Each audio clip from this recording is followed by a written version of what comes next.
एजाज, आपकी इसके ऊपर क्या राय है? अलीना, बहुत बहुत शुक्रिया। अलीना, मेरे ख्याल में जो प्राइम मिनिस्टर का बयान है वो कोई कम्प्रीहेंसिव उसके ऊपर होमवर्क नहीं हुआ। उसकी बुनियादी जो जुज़ियात हैं वो मुकम्मल नहीं है। उसकी वजह ये है कि पाकिस्तान की रियासत को जो सियासी इस्तेहकाम है उसको खैबर पख्तूनख्वा में एक डिफरेंट चैलेंज है, उसको बलूचिस्तान में एक डिफरेंट चैलेंज का सामना है, उसे पंजाब में और सिंध में ऑल टुगेदर बाकी सूबों की बनिस्बत डिफरेंट चैलेंजेस का सामना है। आप अगर पंजाब और सिंध की बात करें तो वहाँ पर तो आप बात कर सकते हैं, या खैबर पख्तूनख्वा की एक हिस्से की बात करें वहाँ पर तो आप बात कर सकते हैं कि पीटीआई एक बड़ा चैलेंज है, पर्टिकुलरली पंजाब में और खैबर पख्तूनख्वा में। लेकिन सिंध में जो कौम परस्त जमातें हैं उनका पर्टिकुलरली ये जो नहरों वाला जो इशू आया, पानी का जो इशू आया, उसके ऊपर ऑल टुगेदर एक डिफरेंट चैलेंज है। बलूचिस्तान में दो तरह का चैलेंज है। एक तो वो है कि जो लोग बंदूक उठाकर रियासत के ख़िलाफ़ एक मुसल्ला कार्रवाई कर रहे हैं, उनके ख़िलाफ़ फ़ौजी कार्रवाइयाँ हो रही हैं, और बिल्कुल जो रियासत के ख़िलाफ़ बंदूक उठाए, अपनी माँ के ख़िलाफ़ बंदूक उठाए, बिल्कुल उसके ख़िलाफ़ कार्रवाई होनी चाहिए। लेकिन वहाँ पर कुछ और लोग भी हैं जो आईने पाकिस्तान के तहत with in the limits of that constitution वो एहतजाज कर रहे हैं। उनके कुछ नुमाइंदे यहाँ पर इस्लामाबाद में भी मौजूद हैं। क्या आप उनकी बात सुनने के लिए तैयार हैं? Answer is no. आपने उनकी लीडर को गिरफ़्तार कर लिया है। इसी तरह खैबर पख्तूनख्वा में पीटीआई एक चैलेंज है जिसका सारा मरकज़ा, चाहे वो पंजाब में हो या खैबर पख्तूनख्वा में हो, वो जाके खान साहब से मिलता है क्योंकि वो रेडी नहीं है बात करने के लिए, बैठने के लिए। वो तो एक अलग मामला हो गया। लेकिन खैबर पख्तूनख्वा में जिस तरह का एहतजाज बलूचिस्तान में हो रहा है उस तरह का एहतजाज खैबर पख्तूनख्वा में भी हो रहा है। क्या आप उनकी बातें सुनने के लिए तैयार हैं? Answer is no. अब आ जाते हैं मरकज़ी लेवल के ऊपर। मरकज़ी लेवल के ऊपर जो मेन अपोजिशन जमात है, जो बार बार एहतजाज की कॉल देती है, और प्रॉब्लम ज़ाहिर पैदा होता है कि अगर आप गवर्नेंस कर रहे हैं, क्या वो बातचीत आपसे करने के लिए तैयार है? Answer is no. अगर कोई भी ये जो स्टेक होल्डर्स मैंने गिनवाए हैं वो जो दो बात करने के लिए तैयार हैं, उनसे बात करने के लिए आप तैयार नहीं हैं। जो तैयार नहीं है उनके बारे में आप बैठ के कहते हैं कि जी हम बात करने के लिए तैयार हैं और इस्तेकाम पाकिस्तान करेंगे। देखिए, उससे पहले होमवर्क की ज़रूरत होती है। और होमवर्क क्या है? बुनियादी होमवर्क ये है कि आप बलूचिस्तान में जो कॉन्स्टिट्यूशन को मानने वाले और कॉन्स्टिट्यूशन के मुताबिक एहतजाज करने वाले हैं उनसे पहले जाकर पैगाम दें, उन्हें मैसेज दें, उन्हें बताएं कि आप बात करना चाहते हैं और उनकी अगर कोई शिकायतें हैं पॉलिटिकल, उनको आप हल करना चाहते हैं।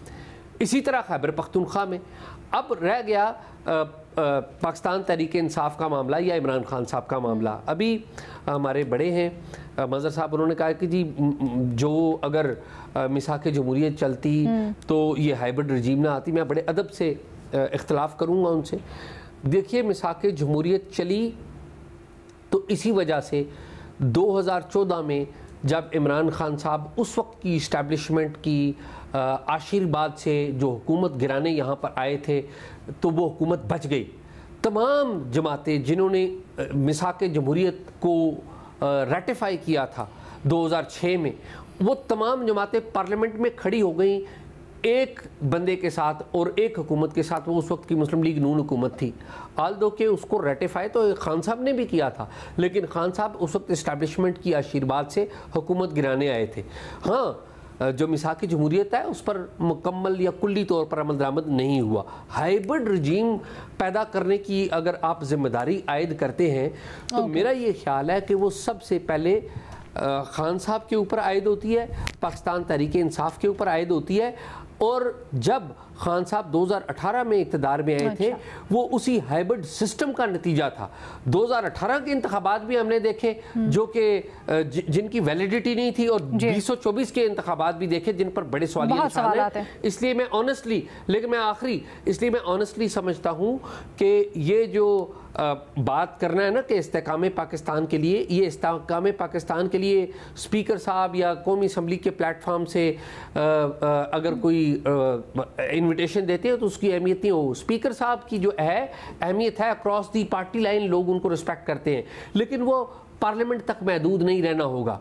एक ब्रॉडर कंसेंसस करना होगा और उन तमाम लोगों को मेज़ पर बिठाना होगा। जो बात करने के लिए आपसे तैयार हैं, जो बात नहीं करना चाहते, वो बाद में जब जिनसे बात आप कर लेंगे बलूचिस्तान में और खैबर पख्तूनख्वा में, तो वो भी खुद ब खुद आ जाएंगे। फ़खर तुरानी साहब, आपका बिल्कुल मुख्तलिफ मौक़िफ़ है और आप बार बार ये कह रहे हैं कि हुकूमत संजीदा है। हमारे बाकी तीनों एनालिस्ट ने बड़े सॉलिड पॉइंट्स उठाए हैं, कैसे जवाब देंगे? बिल्कुल, ख़ास तौर पे जो एजाज़ की बात है मैं उससे एग्री करता हूँ कि हर एरिया के हवाले से और हर सूबे के हवाले से और मरकज़ के हवाले से डिफरेंट चैलेंजेस हैं। ख़ास तौर पे ये जो मिसाक के इस्तेकाम के हवाले से और या मुल्क में एक इस्तेकाम पैदा करने के हवाले से। लेकिन उसके साथ साथ जो बेनज़ीर साहिबा एक बात कर रही थी कि ये हुकूमत ये चाह रही है कि उनके मुताबिक सियासत की जाए और उनके मुताबिक ही बोला जाए, तो मैं इससे एग्री नहीं करता। क्योंकि ख़ास तौर पर अगर हम कंपेयर करें इस मौजूदा दौर को और पिछले दौर को, क्योंकि मैं अभी टीवी पे इतना ज़्यादा नहीं आया, बेनज़ीर पिछले दौर में भी थी, मुझे वो खुद ये बता सकती हैं कि क्या ज़्यादा सख्तियाँ और ज़्यादा जो पाबंदियाँ थी सेंसरशिप के हवाले से अब ज़्यादा हैं या पिछले दौर में ज़्यादा थी। और उसके साथ साथ जो सियासी यकजहती के हवाले से देखें, इसमें बार बार मैं फिर वही बात करता हूँ कि PTI, इसमें कोई शक नहीं कि सबसे बड़ी जो है अपोजिशन की जमात है और मुल्क में इस टाइम जो सबसे बड़ा मसला भी एक तो दहशतगर्दी के साथ साथ जो दूसरा है वो पॉलिटिकल अदम इस्तेकाम का है।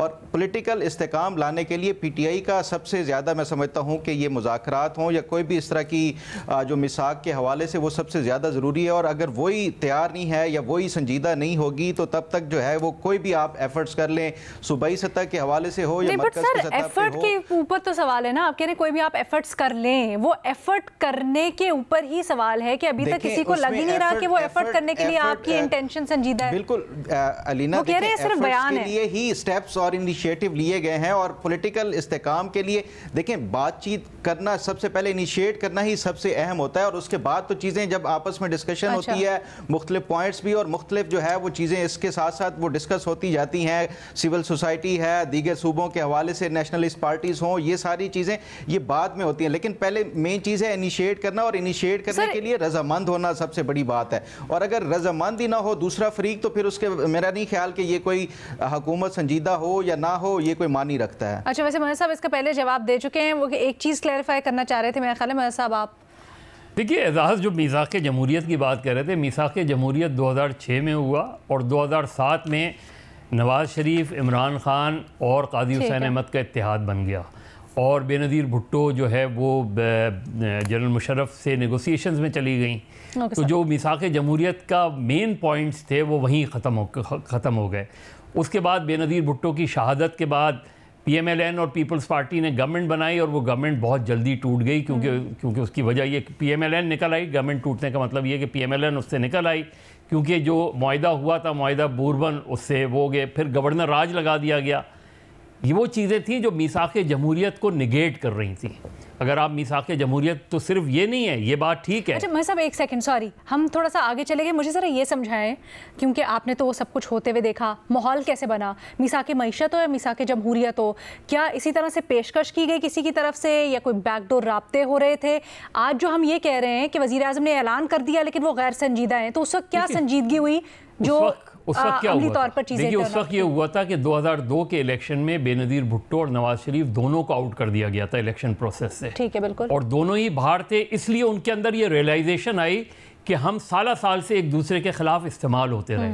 और उसमें बहुत, अगर मैं कह रहा हूँ उसकी डॉक्यूमेंट उठा के देखें तो आपको किसी मीसाक़ में पाकिस्तान की जरूरत ऊपर क्या हो रहा था? क्या पहले बैकडोर राब्ते होते हैं? बैकडोर राब्ते हुए थे ना, बैकडोर राब्ते हुए थे, उसमें जनरल कियानी का बड़ा रोल रहा है। जनरल कियानी ने जाके वो चीज़ें की हैं, लेकिन मीसाक़ जमहूरियत में जनरल कियानी का रोल नहीं था। उसके बाद जो मुशर्रफ और बेनज़ीर के दरमियान जो बातचीत हुई है उसमें जनरल कियानी साहब का रोल रहा है। तो फिर वो एक पेपर हमारे सामने कैसे आया जो आप कह रहे हैं ना कि हुकूमत को कुछ? मैं अलीना ऐड कर दूं। पहली बात तो ये है कि मीसाक़ जमहूरियत जो है उसका आगाज़ बुनियाद उस दिन रखी गई थी जब बेनज़ीर भुट्टो साहिबा आसिफ अली जरदारी के हमरा जद्दा में गए थे और नवाज शरीफ साहब से मिले थे, और उसके बाद बैकडोर चैनल के ऊपर बातचीत शुरू हुई थी। उसमें कुछ जर्नलिस्ट का भी किरदार था, उसमें परवेज़ रशीद का बड़ा रोल था, उसमें उस वक्त के पीपल्स पार्टी के रियाज साहब थे, बशीर रियाज साहब, उनका बड़ा रोल था, रहमान मलिक, फिर रहमान मलिक का बड़ा रोल था, नो डाउट अबाउट इट। लेकिन रहमान मलिक तो एंड पे आए ना, उस वक्त भी थोड़ा सा इख्तलाफ हुआ, रहमान मलिक के घर पे बुलाया गया जब, वो भी एक अलग स्टोरी है, बिल्कुल हाँ, बिल्कुल तो सही, हाँ। वो भी एक पूरी अलग है। लेकिन इन तमाम लोगों का जिनका नाम लिया, इंक्लूडिंग रहमान मलिक, इन सब का एक बुनियाद इन्होंने रखी थी।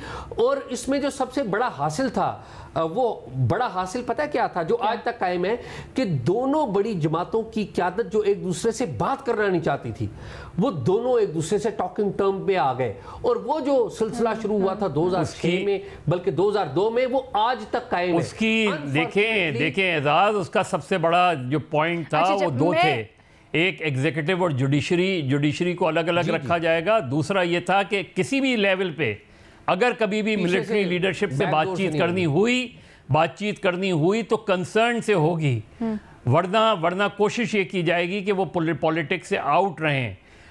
मैं वही बुनियाद वो कर रहा हूँ कि आज मीसाक़े इस्तेहकाम पाकिस्तान की जब शहबाज शरीफ बात कर रहे हैं तो उसमें क्लैरिटी आनी चाहिए, वो बताएं, क्योंकि उससे बिल्कुल दूसरी बात कर जो प्रैक्टिकली हम देख रहे हैं, जिसकी बेनज़ीर इशारा कर रही थी, जो इक़दामात हो रहे हैं वो तो बिल्कुल ही ऑपोजिट है। बिल्कुल, तो आप पहले बताएं, पूरा तफसील बताएं उसकी। दो चीजें सर एक सेकंड ऐड करने की जरूरत है, एक बलूचिस्तान और एक खैबर पख्तूनख्वा, क्योंकि वहां पे आप देखिए बलूचिस्तान सर, आप बात बिल्कुल सही कह रहे हैं, मसला ये है कि बिल्कुल सही कह रहे हैं, लेकिन मसला ये है कि कुछ सामने तो आए ना, ये तो सिर्फ अभी एक ऐलान है, अभी सिर्फ एक उन्होंने थ्योरी पेश की है। अब उसको प्रैक्टिकल करने के अंदर कोई अमली स्टेप्स होते हैं, वो किस तरह से होते हुए नजर आएंगे, वो एक बड़ा सवाल है। जब अपोजिशन की जमातों ने सारों ने बैठ के एक चार्टर ऑफ डिमांड्स दी है, तो वजीर आजम जो इस्तेहकाम पाकिस्तान की बात कर रहे हैं, वो तो ये भी कह सकते थे कि जो डिमांड्स इन्होंने दी हैं हम इसके ऊपर बात करने को तैयार हैं, ये होगा मीसाक़ इस्तेहकाम पाकिस्तान। अलीना, ये संजीदगी की बात हो रही थी, तो उसमें मेरा ख्याल है कि ये क्या अपोजिशन की जमातों ने अप्रोच किया है हुकूमत से, और क्या अपोजिशन की जमातों पब्लिक डॉक्यूमेंट है सर, यूज कर दिया गया है। देखें, मीडिया के ऊपर बैठ के एक प्रेस कॉन्फ्रेंस करना ये संजीदगी नहीं होती। संजीदगी यही होती है कि आप सीरियसली कोई एफर्ट कर रहे हैं, आप हुकूमत से करें, अप्रोच करें। हम बातें कर सकते हैं, बिल्कुल कर सकते हैं, मैं भी 100 तरह से वो कर सकता हूँ, लेकिन ये असल जो संजीदगी होती है दोनों फरीकैन को जब एक दूसरे के साथ आप प्रैक्टिकली या बिल्कुल आपने जब तक संजीदगी से अप्रोच करके, अगर उसके बाद भी आपकी डिमांड्स या उसके हवाले से कोई वो बातचीत नहीं होती, तो फिर मेरा ख्याल है कि उसके ऊपर बात की जा सकती है। लेकिन महज ऐलान करके और उसके ऊपर फिर एतराज कर देना, ये मैं नहीं समझता कि ये एक कोई संजीदा एफर्ट होती है। चलें, ठीक है। मैं तो समझता हूँ कि महमूद खान अचकज़ई को कमेटी का सरबराह बना दें और तमाम लोगों से बातचीत का आगाज करें। सर, करने को तो 100 चीजें हो सकती हैं ना, लेकिन आप देखते हैं कि इसके ऊपर क्या करते हैं। करने को तो बहुत कुछ हो सकता है सर, करने को तो सकती है, लेकिन पॉइंट ये था आज का भी कि करने वाले होने चाहिए और वो इंटेंट होनी चाहिए करने की।